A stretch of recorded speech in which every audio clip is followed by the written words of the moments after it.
23 seconds away from the opening bow this morning. Good morning. Let's get this trading week really started. Equity futures down 0.6% on the S&P.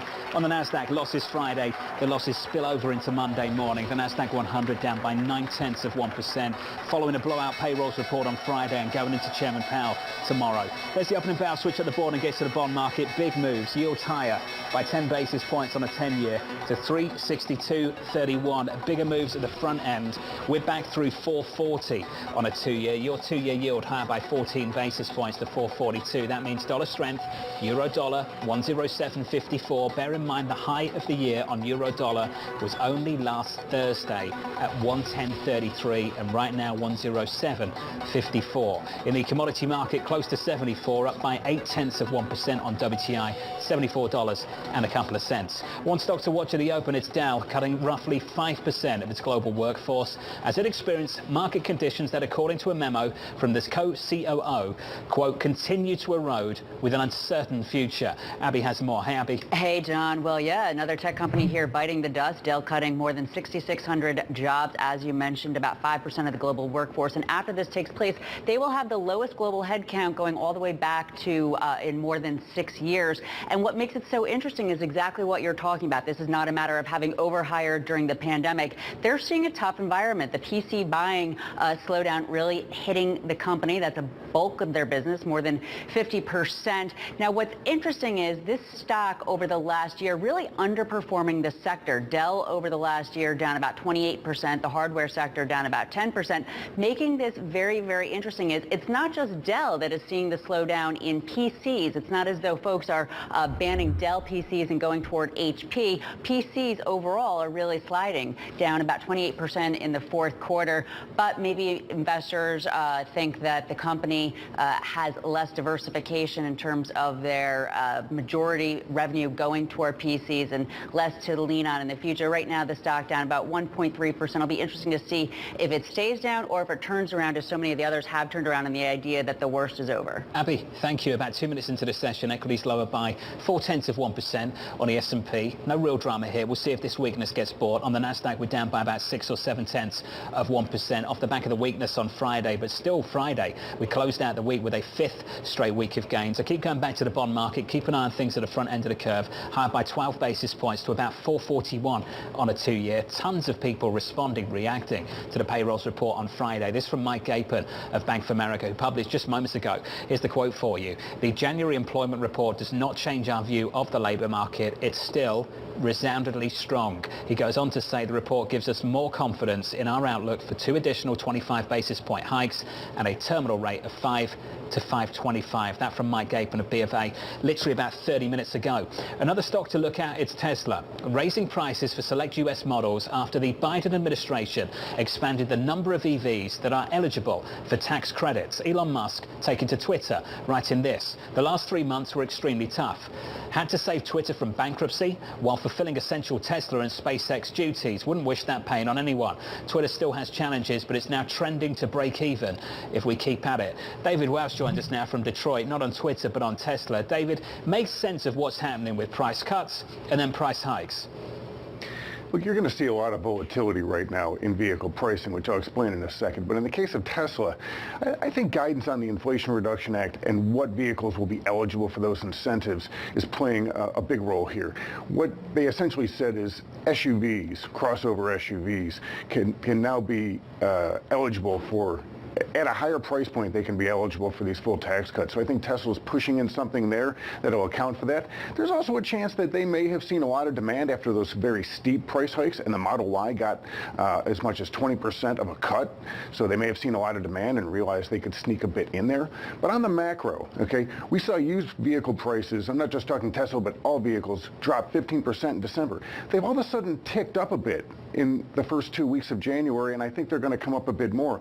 So there's volatility right now. On one hand, you have high interest rates that's keeping some consumers away from buying vehicles, and you do have more availability. So maybe the pricing power isn't as strong. However, we have great jobs reports. Everybody's working.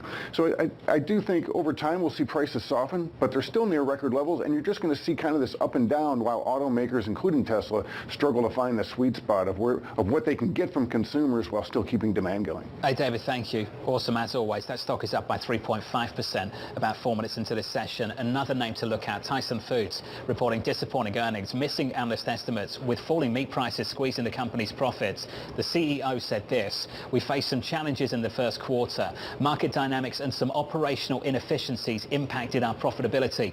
Kaylee has more. Hey, Kaylee. Yeah, Don, the stock down more than 5% in the first couple minutes of trading here. It missed by a relatively wide margin. Earnings per share coming in at 85 cents. The street was looking for $1.33. So that is a 36% gap between expectations and reality. And you had a top line miss as well, but that earnings figure is down 70% from a year ago. So where did the squeeze come from? Well, on the one hand, consumer demand for some proteins is softening and meat prices are going down. Chicken and pork sales growth volume both coming in lighter than expected. Pork sales actually down 7.4% year on year. And though beef sales volume did surprise to the upside, prices were down 8.5% versus last year. So you've got pricing problems and then expenses to contend with, including costs like animal feed, and tighter supplies of cattle and hogs mean livestock prices are higher too. All of that leading to narrower operating margins across those three categories, which is why overall operating margin of just 3.4% came in well short of sell-side estimates. All of this putting additional pressure on the stock this morning after already Tyson has been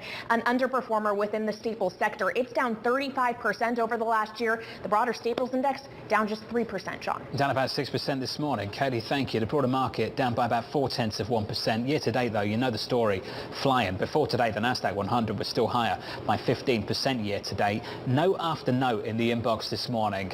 Calls for caution. Strategists sounding the alarm after stocks surged to start the year. Morgan Stanley's Mike Wilson expecting the rally to reverse course, writing the following: "While it may take a bit longer for the market to price out materially below consensus view on earnings, we remain convicted in our thesis." JP Morgan's Mislav Matejka echoing that view, recommending investors use strength to reduce exposure. And Goldman's David Kostin warning that the recent gains might be as good as it gets. TPW's Jay Poloski joins us now to discuss. Jay, wonderful to catch up with you, sir. Let's talk about those views we just got from JP Morgan, Morgan Stanley and Goldman, and apply them to the US market before you and I talk China, EM and Europe. Are you on the same side as them when it comes to US equities? Well, I mean, John, I think we have to acknowledge that several of those guys are stale bears, right? They've been bearish for a long time. They've missed this entire move. And so, you know, naturally, they're not going to capitulate now. I mean, I think our view for the S&P this year has always been kind of a flattish year, right? Plus or minus 5 or 10%, limited upside on earnings, starting point valuation quite high, you know, rates unlikely to go lower. We've never been believers in the recession, as you know very well. We've been soft landing believers. And so no surprise that when you get a jobs number like on Friday, immediately you have to price out the recession, which, let's remember, 5 weeks ago was the most anticipated recession ever. We wrote about that last week in Narrative Speed. So you've got to flip that script. No more recession. Rates back up at the long end. Dollar strengthens a little bit. And it's a perfect reason to take some profits on what, as you point out, has been, you know, like a serious rock and roll start to the year. Well, Jay, let's talk about that rock and roll start. You were also looking for a major move away from big cap tech, and the Nasdaq just posted a 15% return year to date.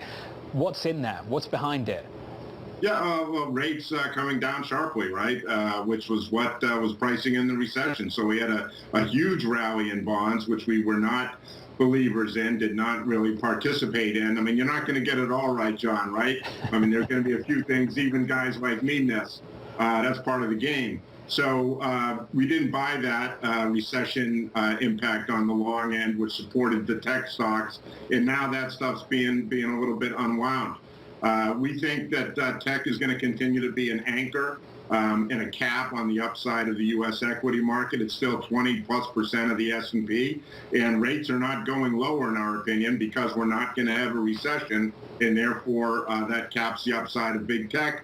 and big tech caps the upside of the U.S. equity market on a relative basis. Jay, one story you do like, it's Europe. It's down today, but year to date it's been flying. The move you've been looking for finally starting to develop. We're up by 10 or 11% on the Euro Stoxx 50. Euro dollar last week tested 110. It's back down to about 107. Jay, do you think a resurgent US dollar, if we get one, might be a challenge to your Europe call? It would be, John, but I don't expect that we're going to get one, right? I mean, it's perfect. Again, things got very extended. So it's natural that you have, when you get an opportunity like Friday, things reverse a little bit. Dollar had been massively oversold. Now it gets a little bit of a bounce. I think the story of 2023, John, is the headwinds of 2022, inflation, rates, Fed, dollar, reverse to become the tailwinds of 2023. I believe we're on the cusp of a new global growth cycle. We have a desynchronized global economy. Asia is in growth mode. That's going to lead the rest of the world, and that's where the opportunity is. And Europe benefits from that. But to be honest, and I think we touched on this the last time we spoke a couple of weeks ago, maybe a month ago, I've switched. Our major geographic focus is Asia, particularly Japan and China. Well, China's a big piece of this story. You mentioned China then, so let's pick up on it. Should you play China directly or through so-called China proxies, particularly, Jay, after the events of the last couple of days between the US and China? I think that balloon story is such a laugher, John, right? I mean, I think it really is driven by folks here in the U.S. who do not want to see any kind of rapprochement between the U.S. and China. Secretary of State Blinken was due to meet President Xi. For the first time, a Secretary of State would get to meet Xi in 6 years. And that meeting was just postponed because of this huge brouhaha, which is a bunch of nothing. So yes, we're playing China directly. We believe China's made the move for growth. They understand the connection between stabilizing the property market, stimulating domestic consumption, and in that way driving economic growth. It's going to grow 6% this year. They have the fiscal and monetary policy room to support it. Yeah. Market's very, very cheap. It's one of the cheapest stock markets in the world on a cyclical basis, according to Invesco. We're double weighted in our global multi-asset model portfolio. Jay, your view or my view on whether that is a whole bunch of nothing over the weekend isn't relevant. It's about how everyone else sees it, Jay.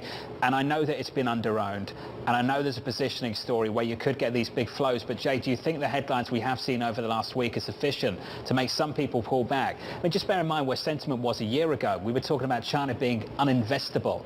Is performance alone and positive performance sufficient to draw in inflows from underinvested American investors looking to China?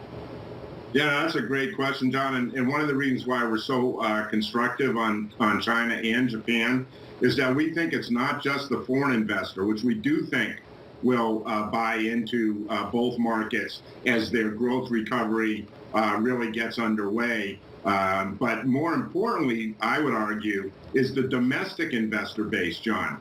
The domestic investor base in China is huge, and they're, I believe, going to switch from property focus to equity focus.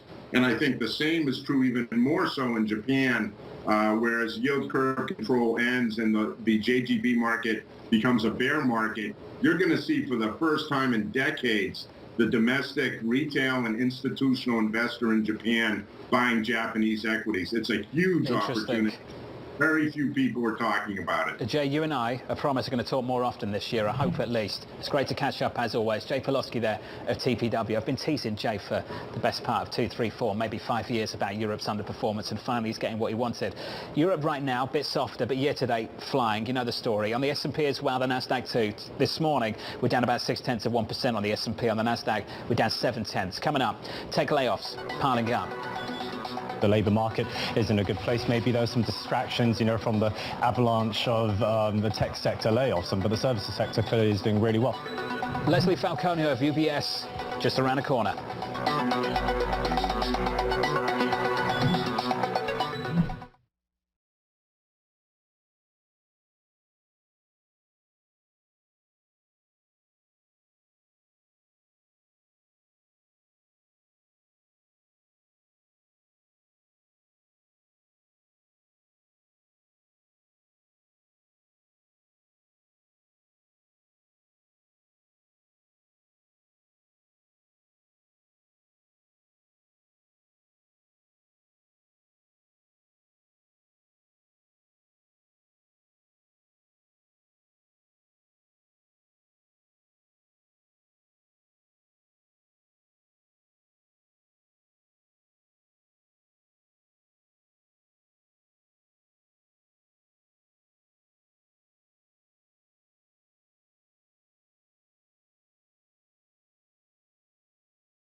rates need to continue to rise. I think we need to acknowledge the labour market is in a good place. Maybe there are some distractions, from the avalanche of the tech sector layoffs, but the services sector clearly is doing really well. It's less about where headline rates go. It's about how long are they going to stay at a relatively high level. I think that's the second phase, which markets, need to be ready for. I don't think they want to price that in yet. Let's talk about those tech layoffs. Dow joining the growing list of tech firms cutting jobs, slashing 5% of its global workforce. Here's the message from the C-suite. Market conditions continue to erode with an uncertain future. We now have to make additional decisions to prepare for the road ahead.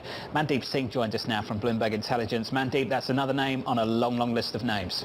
Well, so you have to look at, the different buckets. The Alphabet, Meta layoffs were more because their employee growth was faster than sales growth for the last 3 years, and I think their cost structure, everyone would argue, was bloated, just because of the hiring that they had done. In the case of layoffs, I think they've got, yes, there is a PC downturn, but also inflationary pressures. And what I mean by that is, Dell is a company that's trying to relocate its supply chain from the China exposure they have to somewhere else. Same thing for wage pressures they have. So I think cost pressures for a company like Dell is much more pronounced than for, a Meta or an Alphabet. Mandeep, this is a brilliant point. Uber later this week, they've got their own problems, haven't they? Well, so, talking about cost structure, I think you have to argue that asset-light companies, why do a company like Uber have more than, 20,000 employees? And I think in that case, also you could make a point that even though the top line is diversified, why do they need so many employees? And I think the answer to that is, yes, some of it is because of the higher variable costs those businesses have. So compare, tech businesses like Meta or Alphabet, they don't have a lot of high variable expenses. It's high operating leverage. In the case of Uber, just because of the marketplace nature, they have higher variable expenses, and that will always imply, a lower gross margin than traditional tech companies. Numbers from them coming Wednesday morning. I think, Mandeep, you and I will talk about it. I'm looking forward to it. Mandeep Singh there at Bloomberg Intelligence. So you've got the broader labour market and what's happening in tech. What's happening in tech, not great. The broader labour market, the jobs report on Friday, absolutely stunning. UBS's Leslie Falconio saying this: the payrolls report was a step in the wrong direction. The Fed will need to see more evidence that the labour market is softening before it considers pausing the rate hiking cycle. Leslie, I'm pleased to say, joins us right now. So Leslie, with that in mind, and thank you for being with us, where does that leave Chairman Powell tomorrow? Well, I think it'll be interesting. I don't think he's necessarily going to take back some of his comments about allowing sort of this loosening financial conditions, overlay. But I do think that he will emphasize the fact that we have a strong labor market and disinflation, and that might sort of lengthen the runway out for his soft landing narrative. But I do think as well he will also reiterate the fact that the pace may be slowing, but the higher for longer right now is still in place, particularly after Friday's number. Leslie, if the jobs market is so strong, why aren't wages accelerating? Well, I think it depends on, what type of wages we're looking at. Wages such as, the ECI is still, it's coming down, but it's still well above the Fed's objective.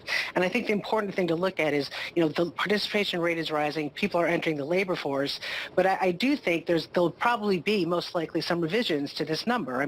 You've got warm weather, construction, there's seasonals, there's the strike being over. But even if a lower number comes out next month, it's really going to be hard to completely dismiss what we've seen.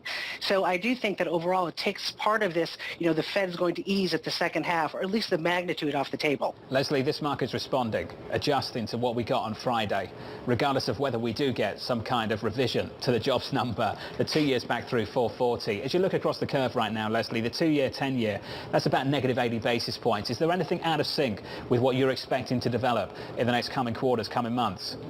No, listen, the 2 years have been incredibly volatile, and I think that what's going on, and we saw this when retail sales became in below expectations. All of a sudden, the market was pricing in, 50, almost 75 basis points of easing at the end of 23, for a total of over 200 by the end of 24. Now it's starting to take that back a little bit as the terminal rate is moving higher. So now that we have the 2-year moving up as the terminal rate moves higher, I do think the yield curve is going to stay inverted around this area, say negative 80, at least for the first half of the year. After the Fed pauses, however, then I do think you're going to have this re-steepening of the 2s-10s curve. But by the end of the year, you're still going to be negative. Leslie, I want to talk about credit too. We started the year, Rick Reeder and Mohamed El and I were going back on this on Friday. You started the year with this big fixed income breakfast buffet that everyone said had really juicy yields. And then about a month and a week into it, I'm not sure about those juicy yields anymore, Leslie. Well, listen, when you have an environment where yields are coming down and vol is dropping, that's like carry heaven. So everyone likes to go for the carry trade. And I'm not saying that's necessarily the wrong trade, but the point being you don't need to go really down in credit to get that carry. So what we're looking at right now, and we've had tightening across the curve, but right now when we see spreads, both in below investment grade, say even triple C's, or even higher quality, whether it's, investment grade corporates, they're a little on the tighter side now. However, I do think you're going to have these small pockets of vulnerability, and then the higher quality will begin to tighten going forward. Because when you look at that carry today, what's generating that carry? It's treasury yields, not the risk premium. We've seen so much compression, we have spreads now back to where they were in April of 2022. So again, we like the higher quality. You might get short-term widening, but at the end, I think it'll be the better place to be as the year progresses. Stunning rally to start the year already. Leslie, thank you. Leslie Falcone there of UBS on fixed income, credit, sovereigns going into Chairman Powell tomorrow. Bit of breaking news in the last 30 minutes or so. AMH down in DC with more. Hey, Anne-Marie. Hey, Jonathan, that's right. The U.S. is weighing a 200% tariff on Russian aluminum. Traditionally, with the U.S. imports from Russia is about 10% of total imports. So this would effectively mean that it is banned. No one is going to be wanting to pay that price. This on the administration has been deliberating for months, according to Jenny Leonard, a Bloomberg News reporter who scooped this story, Jonathan. And if you remember, this was likely a hard decision for this administration because in 2018, when the Trump administration had sanctioned Oleg Deripaska, he is the leader, main majority shareholder of NE+, which is a huge stake in Rusal, the market went bananas. And they probably wanted to avoid that. Maybe now they see is a time they can potentially get past that chaos. AMH, thanks for that. Down in Washington, up next, your trending diary.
We're 26 minutes into the session, equities lower by 0.6%. Let's get you to the trading diary. Coming up, Fed Chair Jay Powell speaks tomorrow, noon Eastern, in Washington.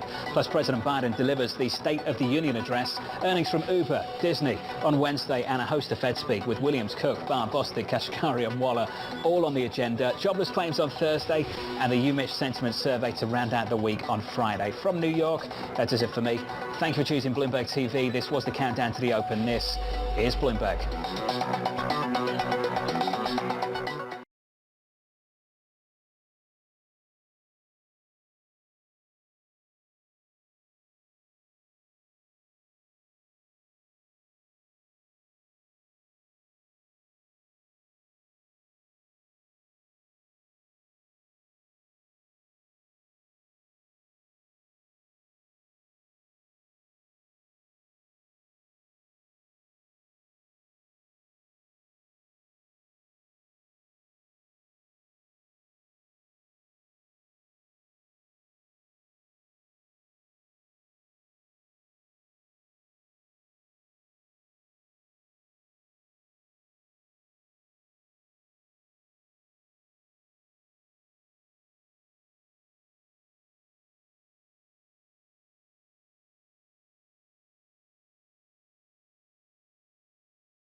answers great questions.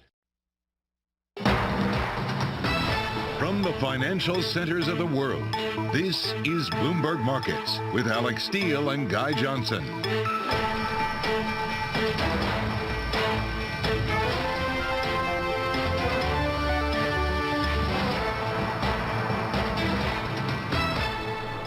It's 30 minutes into the U.S. trading day on Monday, February 6th. Here are the top market stories we are following for you at this hour. The rally gets rattled. Geopolitical risks and the reverberations of Friday's blowout jobs report weigh on risk sentiment. Goldman's David Kostin sees little room for upside for stocks. Carlyle's got a new CEO. The private equity giant taps former Goldman Sachs co-president Harvey Schwartz to be its new chief executive after a long-running succession challenge.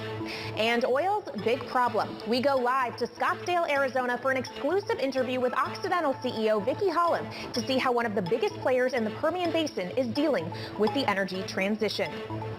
From New York, I'm Kaylee Lyons alongside Guy Johnson in London. Welcome to Bloomberg Markets.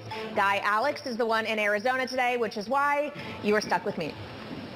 I'm not stuck with you. It's great to have you on the show. But I think what we have learned is that Alex Steele will fly a long way to get a good interview with a CEO of a major oil company in the same way that I would fly halfway across the world to see Boeing. She is in Arizona. We're really looking forward to this interview a little bit later on.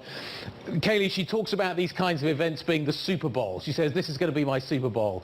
I think she's a week early, though, isn't she? She is. The actual Super Bowl is on Sunday, but something tells me Guy Alex Steele will not be watching it. I think you could be right, or have any interest in it, potentially. But let's talk about what is happening with these markets, because these markets are certainly end-to-end stuff right now.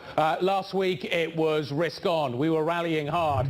We were ignoring central banks, the ECB, the Bank of England, and, of course, the Fed. But have we now reached the point where that all starts to tumble back down to earth in a big way? A bit like a balloon, maybe. Goldman Sachs sees the rally in U.S. stocks fizzling out with the benchmark index ending the year lower than where it is now. So our question of the day, which mainly applies to equities, but I guess you could argue it to bond prices as well, is it all down here from here? Is it all downhill from here? Too many here's in there. Anyway, joining us to discuss, Bloomberg Markets co-host, with the close, Romain Bostick. Ira Jersey joins us from Bloomberg Intelligence. Romain, let me start with you. I haven't seen you for ages. Well, I have seen you for ages, but I haven't seen you on air on this show for ages, so it's nice to see you. Let's talk about this market. This market got way ahead of itself, it seems, as a result of the Fed maybe signaling easier times to come, the market ignoring what the ECB was saying and hearing something else. What are you hearing in terms of your expectations from here? What does this market look like to the people that you're talking to? Well, I think the general consensus of what we're hearing is basically that the best is probably behind us. The best was probably in January, and you see that, Guy, reflected in actually the official strategist estimates that most of them put out for the year, including the survey that we did in December and then updated in late January. When you look at some of the year-end price targets, we're either at or above some of those targets already. Even some of the more bullish forecasts, like Tom Lee out of Fundstrat and the folks over at Oppenheimer, which would still, I guess, be something like a 10 to 15% rally based on their estimates, even that seems to be a little bit more of an outlier. And when you sort of adjust and I guess more to smooth out some of those estimates here, 4,100 on an S&P 500, that's basically where most people thought we would end 2023, and most people don't think that that's going to change. Well, and Ira, to bring you in here on the bond market, do we need to start rethinking year-end targets for treasuries as well? I mean, I'm looking at double-digit basis point move again today. We're up 12 basis points on the 2-year. Yeah, I don't think quite yet for Treasury yields. I think that at least in the long end of the curve, looking at like 10-year yields, we're probably stuck in a range. And could we retest the top end of that range at around 375 to 390? Yeah, absolutely. And I think that to Romain's point about risk assets maybe being near a peak, I think one of the things that's being priced today and what might get priced later, and one reason why risk assets could be at risk here, is that the market eventually will have to price out some of the cuts that are being priced right now. So even though we're now pricing for a higher terminal Fed funds rate, we're still pricing for the Fed to take back one or two of those by the end of the year. And I think that's pretty unlikely. So as we price out those interest rate cuts, I think risk assets are going to say, oh, if interest rates are staying higher for even longer, we have to rethink where multiples are right now. And that ultimately, I think, could mean that we have a lot more volatility and risk. Ira, what's the market getting wrong right now? It strikes me that potentially inflation expectations have fallen too rapidly, and that is where we potentially could see the change. Where are you looking for this to start? Because real rates have come down very, very quickly. Nominals have come down very sharply. We've seen inflation coming down, but maybe a little bit less. So I'm just kind of wondering how the equation works and where we are in maybe kind of changing that equation to get a more accurate answer. So there's a lot of pieces to unravel what you just said, Guy. But I think in short, inflation expectations might be a little bit too low, particularly in the very front end of the curve. Like when you talk about 2.5% CPI by year end, that seems like it might be a bit low. But remember, that's also on the headline basis, and on headline basis, you're looking at things like oil prices, which if risk assets are doing badly, oil prices might continue to fall along with some other commodities. But it's services prices in the U.S. that are continuing to be the worry, and you even heard Jay Powell talk about that last week about services excluding rent of shelter is one of the big issues that the economy in the U.S. in particular is facing, and a reason why the Fed and some other people like myself think that inflation is going to be a bit stickier maybe than what the market's currently pricing, and that will cause the Fed to remain on hold for much longer than the market's pricing. So I do think that's going to be the key. That long-term pricing for the Fed to be on hold is not yet completely priced in risk asset markets. Once it is, you could see some at least a little bit of volatility there.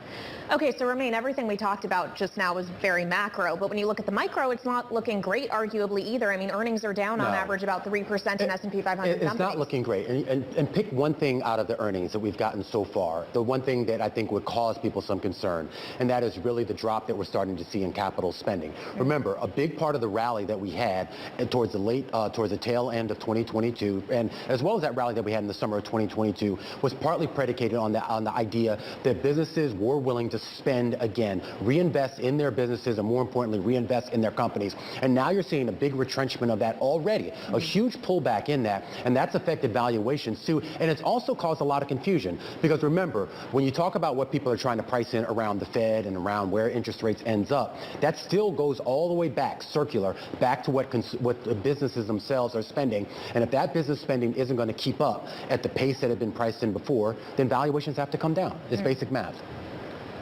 Romain, let's also look at the composition. But, that's just how it works. I'm very much certain that you are better at it than I am, though I call it maths. Did you know I saw a guy last week he came into the United States? Yeah, it was doing his best to boost the U.S. economy. It's like seeing a unicorn. A very handsome unicorn. Not quite that rare. Ditto. I'm not quite sure where to go with that. I think we've all thrown them off. I think we're done. Romain, the other factor that I think is worth bearing in mind in all of this is the composition of the rally that we've seen in equities. Basically, the underperformers previously have rallied the hardest. Yes. It's been the stocks that are struggling, unprofitable stocks in particular, in particular, have been rallying hard. Yeah. Does that just tell us about the nature of maybe this is short covering? Yeah. Maybe this is a rally that has been chased by a few? Yeah, it tells us it was a sloppy rally. And I think you asked me before kind of what I'm hearing from folks. A lot of people that we interviewed over the last few weeks said this. They said when you look at the quality of what was rallying, when you looked at some of the factors that were being embraced by investors, this wasn't necessarily a bullish signal. They weren't really going after the dividend plays, the value stocks. They were really just basically trying to bargain hunt. Now, maybe they end up being right in the long term, Guy, who knows? But at the end of the day, it certainly didn't appear to be sustainable based only on the fundamentals. This was basically about a lot of folks taking these sort of moonshot bets that certain stocks had been beaten down so much that they couldn't go any lower. All right, Romaine, we have to leave it there. Thanks so much for joining us, Bloomberg's Romaine Bostick, as well as to Ira Jersey of Bloomberg Intelligence. And make sure to tune in tomorrow for more talk on Fed policy and its influence on the markets. David Rubenstein will be sitting down with Fed Chairman Jay Powell. That's at 12:30 p.m. New York time.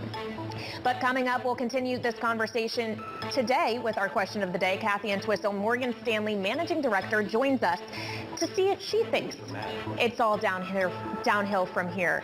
Romaine thinks it's dramatic. Does she? This is Bloomberg.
Tuesday, President Joe Biden delivers the State of the Union address. Join David Weston and Bloomberg's top political reporters and analysts live from the Bloomberg headquarters in Washington, D.C. as President Biden lays out his plans to tackle the war in Ukraine, Congress's debt limit standoff, immigration, and more. And stay tuned after the speech as we break down the Republican response. Special coverage starts at 8:30 p.m. Eastern, simulcast on television and radio, only on Bloomberg, your global business authority.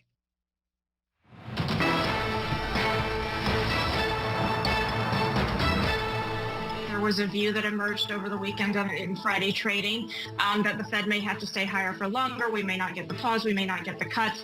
I'm still in the camp that thinks we are closer to the end of this hiking cycle and we're going to get the pause. And for me, it really underscores the idea that this economy is very resilient. I think there could have been some labor hoarding. I think that there are things that could explain that hot number, but I think we just see this time and time again, just evidence that the labor market is tight. That was Lori Calvasina of RBC Capital Markets earlier on Bloomberg Surveillance, seeing an end to the Fed's hiking cycle. But is there going to be an end to the Fed's hiking cycle in the near term? And frankly, once they stop hiking, how long do they stay high? What does that mean for the equity market? Which brings us to our question of the day. Is it all downhill from here? Let's pose it now to Morgan Stanley Managing Director Kathy Entwistle. So Kathy, what do you think? Is the best news already in? Good morning. I think that it isn't all downhill from here, but we have to be a little bit cautious and we have to think a little bit outside of the box. It's almost like the markets have been gaslighting us in the last few weeks. is it going up from here? Is it going down from here? What should we be doing? And the bottom line is we have to go back to the fundamentals and look at the numbers. I am so on board with Romaine said in your earlier segment that it's all about the fundamentals and the valuations. And we do think corporations are going to report some negative numbers going forward. They're going to have to. And at that point, we'll see the markets drop. And we'll see, opportunities for buying at that point. Right now, with the numbers so high, with the markets higher, we're trying to take advantage of this and sell out of some things while it's high and do some tax loss harvesting where there's opportunities to do so. Okay, Kathy, let's talk about those earnings. Good morning, by the way. It's Guy. Q4 earnings season. Is Q4 earnings season as bad as it gets? Or is it going to be later on this year that we ultimately end up seeing that low in terms of the earnings cycle? Yeah, that's a great question because it seems like corporations have had the opportunity to kick the can a few times on earnings and show more positive earnings than we were expecting. But at some point, that's going to come undone, and they're going to have to look at, borrowing costs have gone higher for them. They're not able to, bring in as many profits as they were, and at some points that number is going to have to change. And at that point, that's when we'll see it change. We're expecting more this month, not as positive as we've seen. So we'll see how that plays out. But at some point, if not this quarter, next quarter, we'll see those numbers come down. And from there, we'll see people, we'll see the expectations change. Yeah. And again, that's where we'll see the opportunity when that market, we are still in a bear market rally at this point, we believe. But how much will those earnings stories really matter, Kathy, when so much seems to be driven by the macro and the outlook for Fed policy? What if the real earnings deterioration comes simultaneously with a pause? Yeah, that's a great question too. But, the Fed we've priced in a lot of what the Fed has been doing over the last, 6-8 months. And we wouldn't expect to see too much more of a change. We do expect a 25 basis points hike in March and maybe, some quiet after that. We'll see. But we think a lot of what the Fed has done or will do has been priced into the markets already. And it's really about the corporate earnings at this point. And so for investors, we're telling them it's really about protecting your portfolio and taking advantage of this. Kathy, I hear what you're saying, but the message from the bond market thus far has been the Fed is going to cut, and the Fed is going to cut this year. And the equity market has gone, yeah, I'm on board with that. Cool, we'll price that in. The problem is, though, that the bond market keeps being wrong. I hate to say it, I can't believe I'm saying it, but nevertheless, it does seem to be happening. And the Fed is sounding stoically like it's going to keep going and raise rates to circa 5.25, 5.5, and then stay there. If the bond market's wrong, the equity market's got to be wrong as well. Absolutely. That's why we're expecting these markets to fall, because there are a lot of different factors, as you said, the macro and the micro, that affect the markets and the numbers that come in. So at this point, we do expect to have a pullback in the markets, and it could be 10 to 15% pullback, and then at some point, the markets will, rebalance and we'll get back into a normal market cycle. But in the interim, take advantage of where we are now by protecting your portfolio, tax loss harvest where you can, and then just clip your coupons until it's time to go back in and invest for the long term again. And there's always the other risks that are at play other than earnings and monetary policy, like China and the U.S., for example. We saw the shooting down of that alleged spy balloon over the weekend kind of brings the idea of geopolitical risk back to the forefront. Can you invest around that? Yeah, I think what's going on right now is very indicative of what happened last year. We had a lot of surprises, and that's what you have to remember, that there are surprises in the markets. Personally, my clients, I've kept them a little bit more domestically invested than internationally, and these are the reasons why. I know that everybody's, touting international, invest international, and I tend to, de-risk that a little bit more because of these surprises that we can't, count on, where I feel like domestically and using companies that are more global in our investments make more sense. Kathy, great to catch you up. Always a pleasure. Thank you very much indeed for joining us. Kathy Entwistle of Morgan Stanley. Okay, still ahead, we're going to take you to the West Coast. Another tech company announcing layoffs, joining the growing list of Silicon Valley titans cutting costs. More on that story next. The startup is upcoming. This is Bloomberg.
It's time for the Bloomberg Business Flash, a look at some of the biggest business stories in the news right now.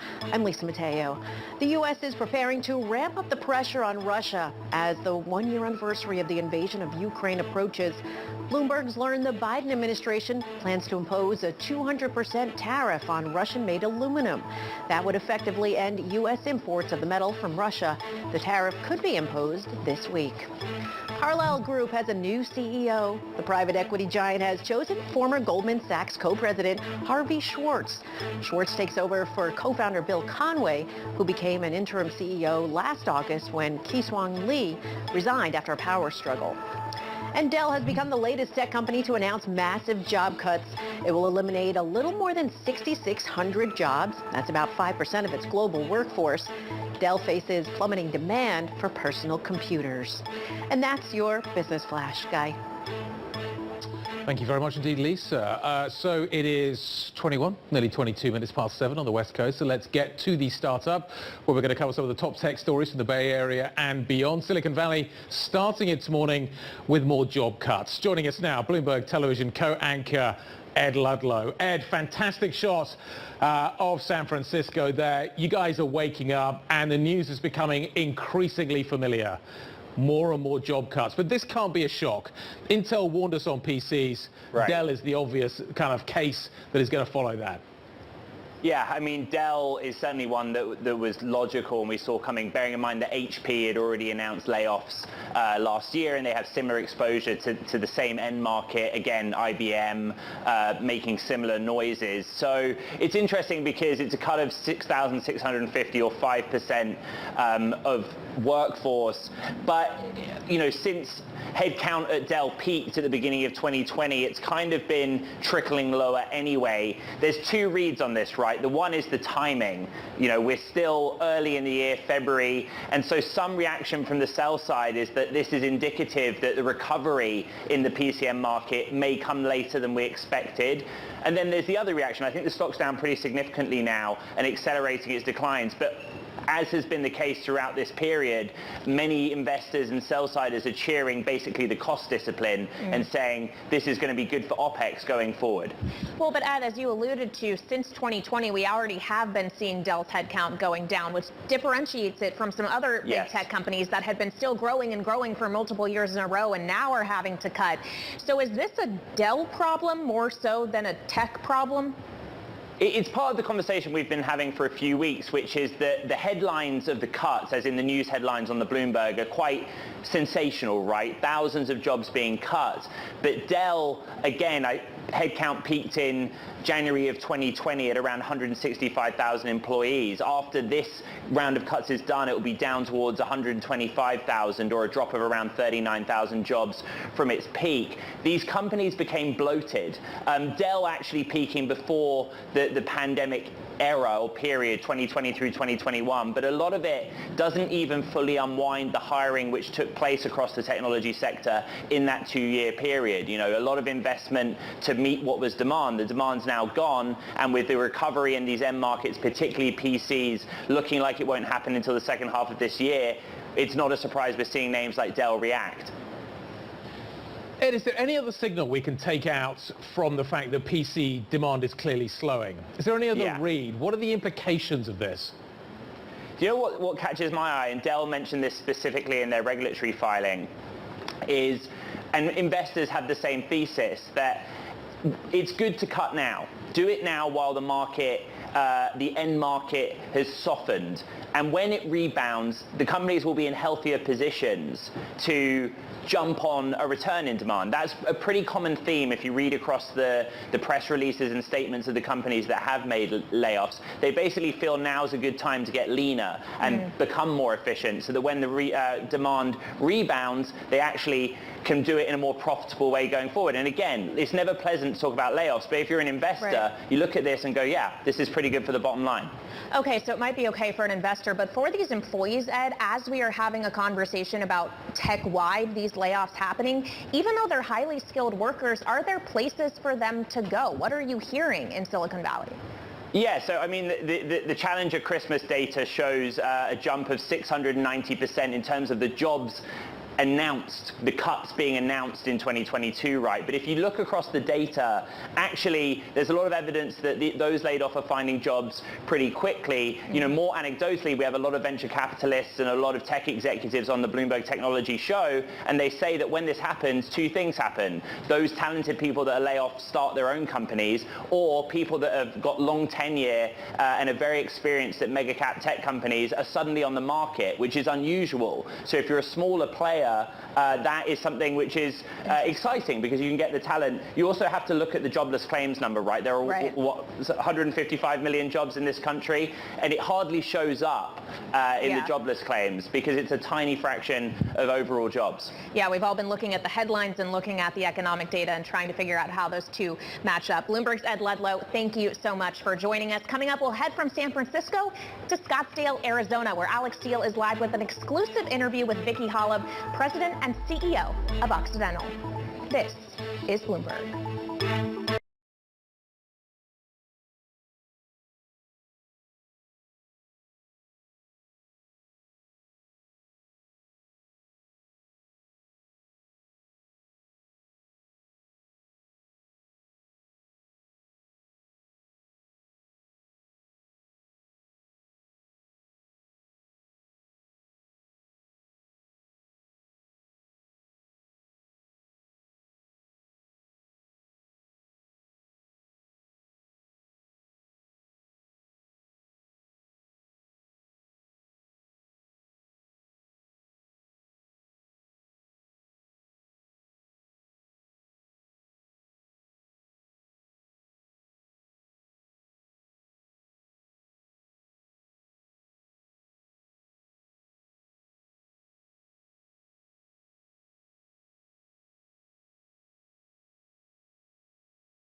We're an hour into the U.S. trading session. Bloomberg's Abigail Doolittle is tracking the moves. And Abigail, we're right around session lows now. We are, and this is kind of surprising because we've been looking at a rally all year, Kelly. So here we have the S&P 500 over the last 2 days now down about 0.8%. Actually, this is the last 3 days. If we were looking at just the last 2 days, it's closer to 2%. The worst 2 days going back to January 19th, so in about 3 weeks or so. So that hot jobs report, good news. Well, right now it's bad news for stocks, at least on the idea that the Fed may have to keep hiking more than investors had been hoping. In fact, we are seeing a pretty big move in the bond market. If we go into the Bloomberg terminal, we will see the 2-year yield up about 30 basis points over the last 2 days. This is one of the biggest jumps in yields that we have seen going back to last June. So again, the Fed's movement in the future really being repriced here to some extent. It is a Monday. We haven't had a merger Monday in a long time, but today we have some potential deal activity. If we take a look at what's happening for the shares of Catalent, the life science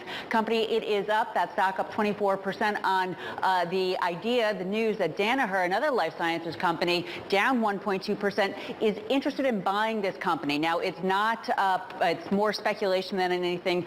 People familiar with the situation say that it could come at a big premium, but there's no deal imminent. Where there could be a deal closer, take a look at Life Storage, shares up 12% of that storage REIT.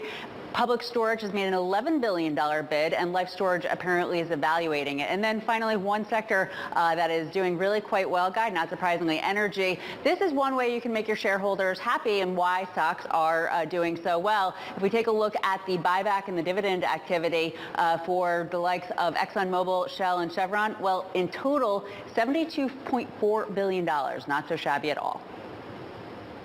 Absolutely. We're going to get BP tomorrow. We heard from Shell last week. European majors are going to be on deck over the next few days. Abigail, we're going to talk to Christian Malek a little bit later on from JP Morgan. That oil story is going to be another factor that we need to worry about as well, Kayleigh. Yeah, absolutely, especially when we think about China and the potential roaring back of demand there, what that's going to do to prices. What I find so interesting is how different the story has been in 2023 versus 2022, at least for these energy stocks, because, yeah, they're returning a lot of capital to shareholders, but their performance is just not as great as we had seen last year. The energy sector in the S&P 500, actually the second worst performing year to date, down more than 3%, with oil prices down about 9% so far this year. Yeah, it had a great run last year, though, didn't it? I think you need to kind of put in mind some of that context coming out of what we saw last year. The oil stocks had a fantastic run. As you say, they continue to kick out lots of oil, and by extension, lots of money. And maybe the market's just looking at higher taxes. Maybe that's another factor as well.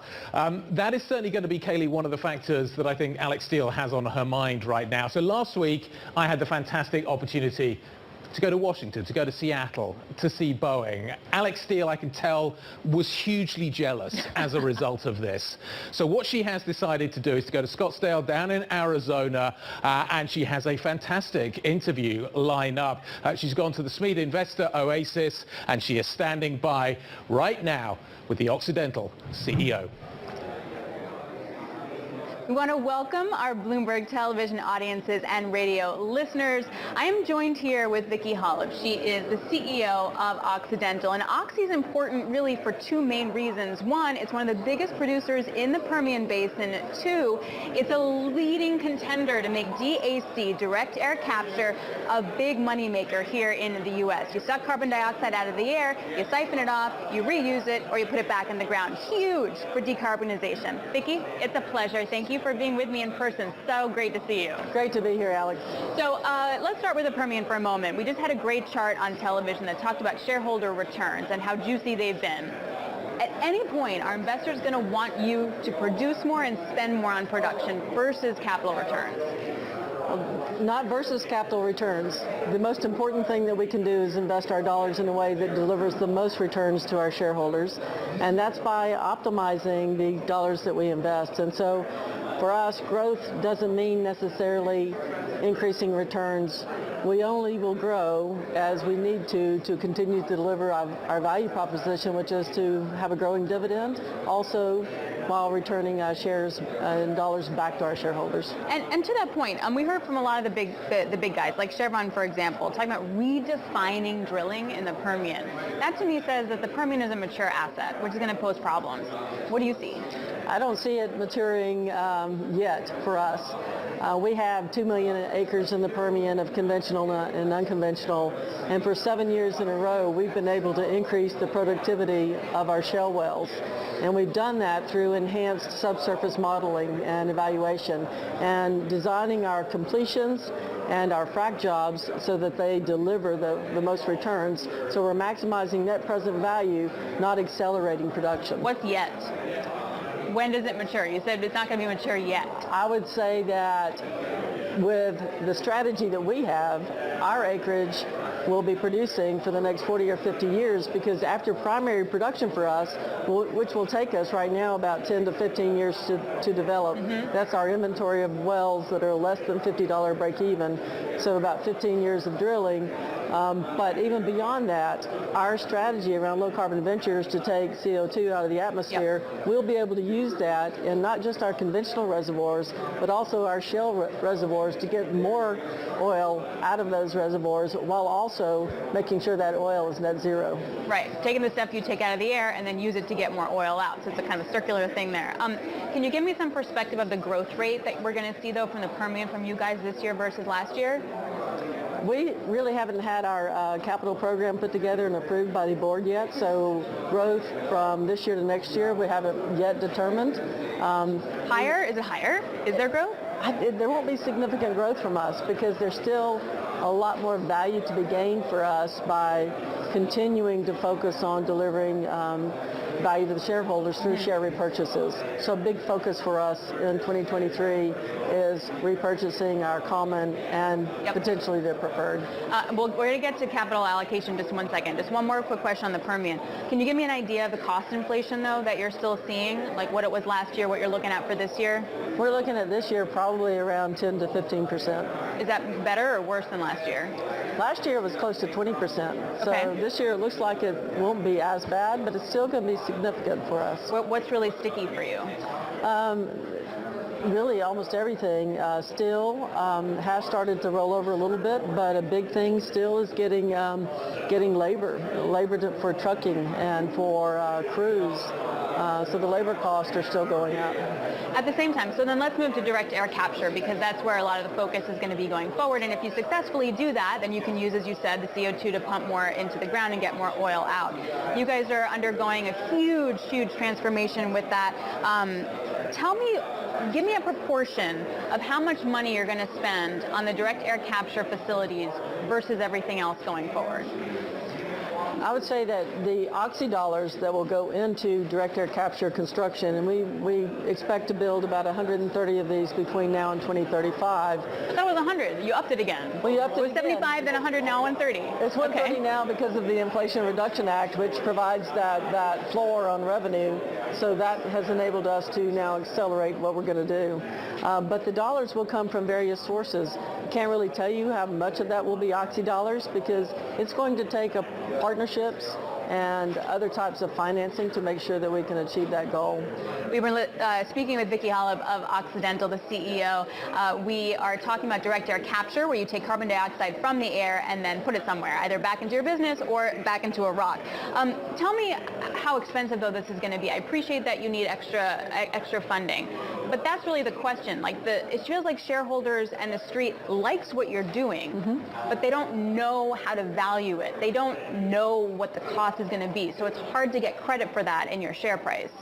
There's still some uncertainty among those in the investment community and others, but what we're seeing today, we've taken a deep dive into all aspects of the facility that we're building, and as we're building it, we'll be building a digital twin, which will give us more capability than either wind or solar had to reduce their costs back when they originally started. So we have an advantage there, and I do believe that we will be able to get the cost down to in the 100 to 125 range per ton, and so that's going to be significant. How quickly can you get to that? Creation. I mean, that would be a reduction by hundreds of dollars right now. Right now, our teams are working every day. We have a pilot in Squamish, Canada, so we're working every day to optimize it. They're down to granular things, and they've thought of things that I would have never thought of to work on to try to optimize this. So there's a great opportunity for us to continue to improve this. So if you're going to make something like, at the most, $600 a ton off of carbon, right, and the cost is still quite high, walk me through the differential. So one, you're going to get a subsidy from the IRA.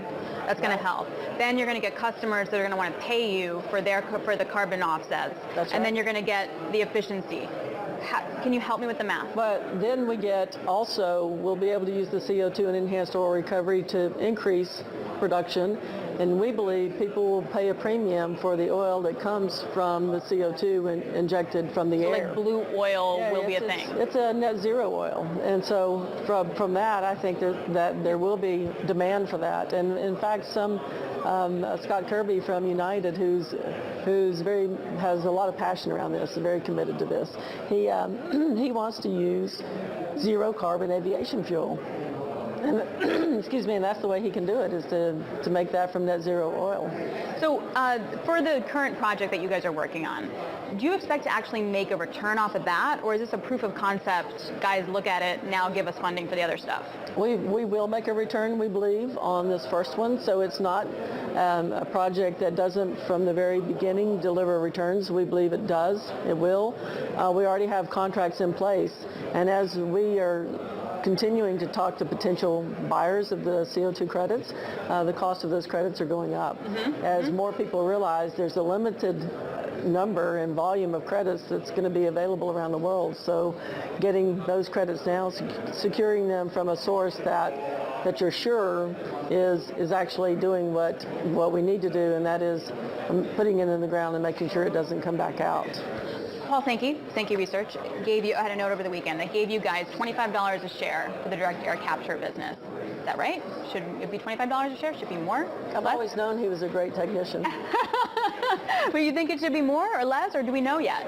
We don't know yet, but I do believe there's significant upside. That's why we've said that we will transform our company from where we are today to a CO2 management company. And that doesn't mean that we reduce our oil and gas production. It actually grows over time with our CO2 management business as we help others to do the same thing and to become net zero to achieve their targets. So that becomes like your free cash flow asset, and then you're able to make money off of the direct air capture. That's right, because there will be three components of this. We'll continue to have our chemicals business.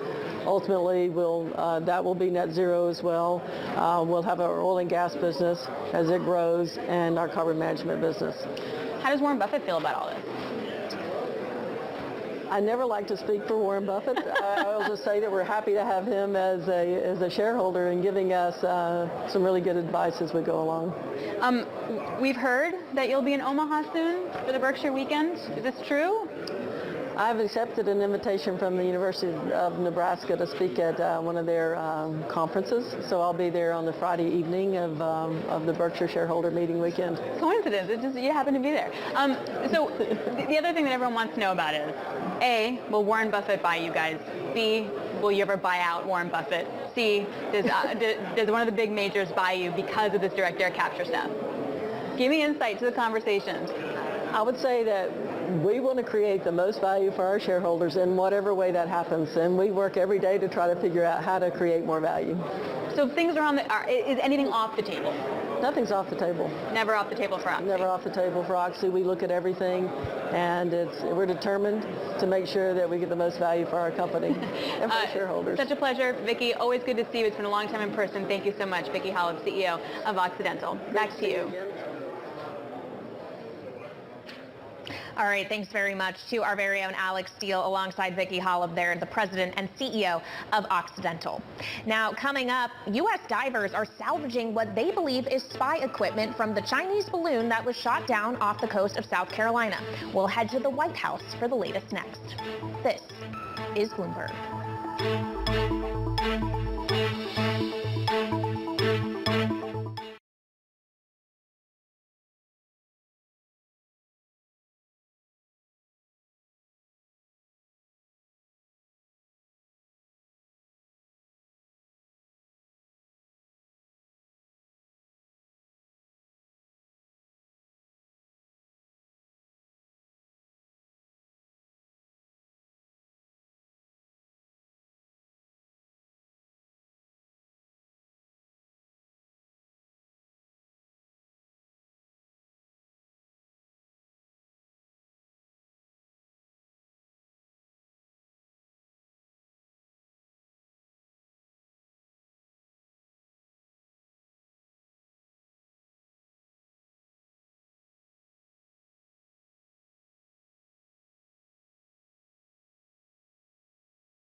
Keeping you up to date with news from around the world, here's a first word. I'm Lisa Mateo.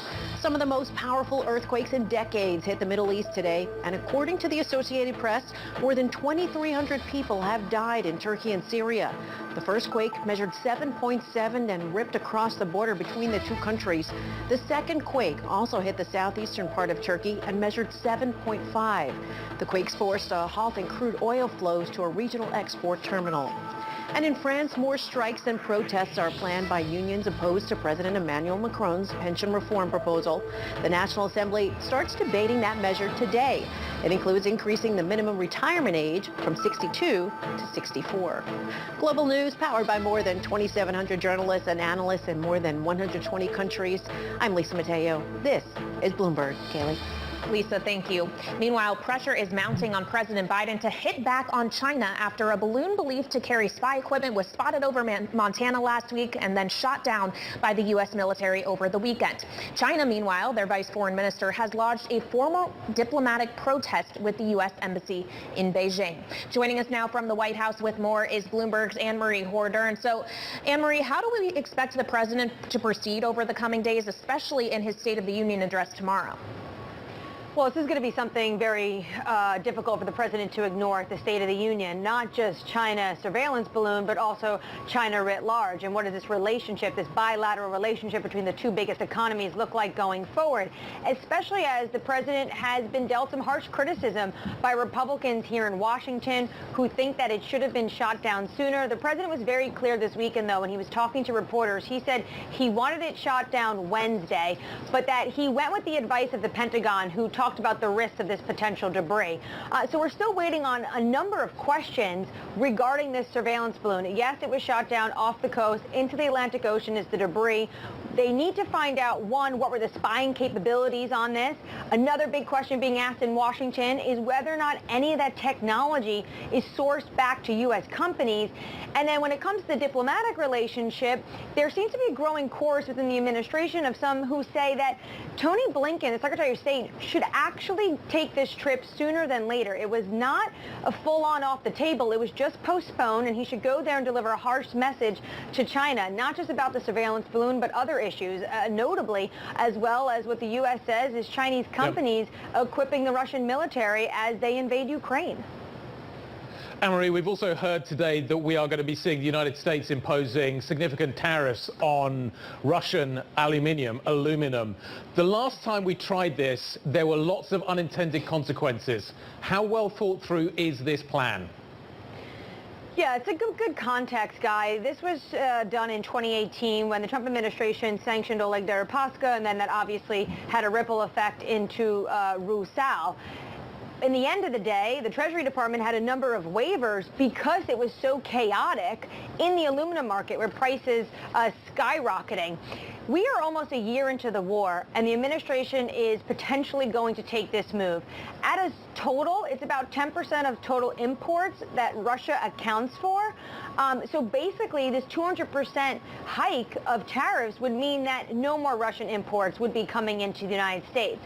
The administration might see this timing as a little bit easier to deal with because the supply chain problems have started to ease. Remember, aluminum's used for everything from fighter jets to mobile phones, but also the fact that they do see Russian aluminum being dumped onto U.S. markets. So they probably think that now is an easier time. But many remember what happened in 2018. I spoke to some market participants who say there won't be any material effect. Like what you're seeing in the crude market, it will just mean that the metal shift to different places around the world, and the prices at some point will stabilize. Yep, we'll hope that happens. Bloomberg's Anne-Marie Hordern joining us from outside the White House. Thank you very much indeed. What have we got coming up for you? A new CEO, a permanent CEO at the helm of Carlyle Group. Details to follow. This is Bloomberg.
Private equity firm Carlyle Group has chosen an outsider as its new CEO. It announced that former Goldman Sachs co-president Harvey Schwartz will assume the role of chief executive after the abrupt departure of Kyu-Sung Lee last August. With us for more is Bloomberg's Shonali Bostic. So Shonali, the job to find a new CEO proved to be very difficult for Carlyle.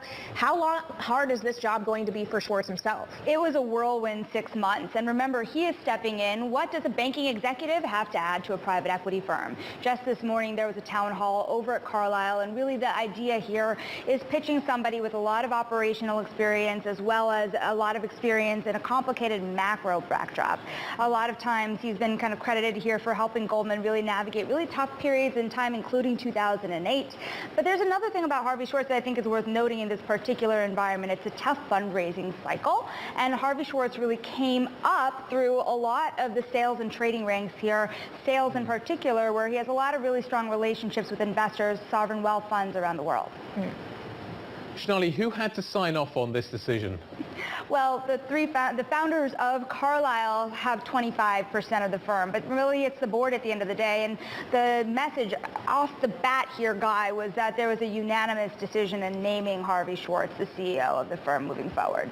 I think what will be interesting to watch, too, is how he brings the firm together, how he consolidates and really brings morale further up after such really abrupt upheaval that happened in the last year or so.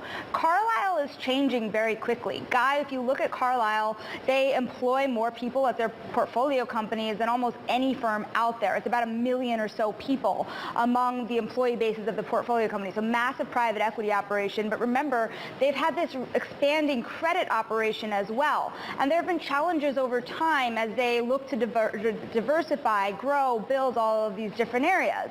The idea here is bringing in an outsider somehow will improve that morale and start to bring these people together, again, as they're in an extraordinarily difficult environment. Just tomorrow they will report fourth quarter results as well as the full year results. Yep. And the concern is, what kind of environment are we headed into after a tough 2022? And how do they get the share price maybe to close the gap with some of the peer group will be a huge question, which I know you will be addressing. Shonali, great reporting. Thank you very much indeed. European stocks are down. Defensives are outperforming utilities and healthcare. The dollar is on the front foot. The big move, though, is in the bond market. Catherine Mann, there you go. 18 basis points at the front end. The close is next. This is Bloomberg.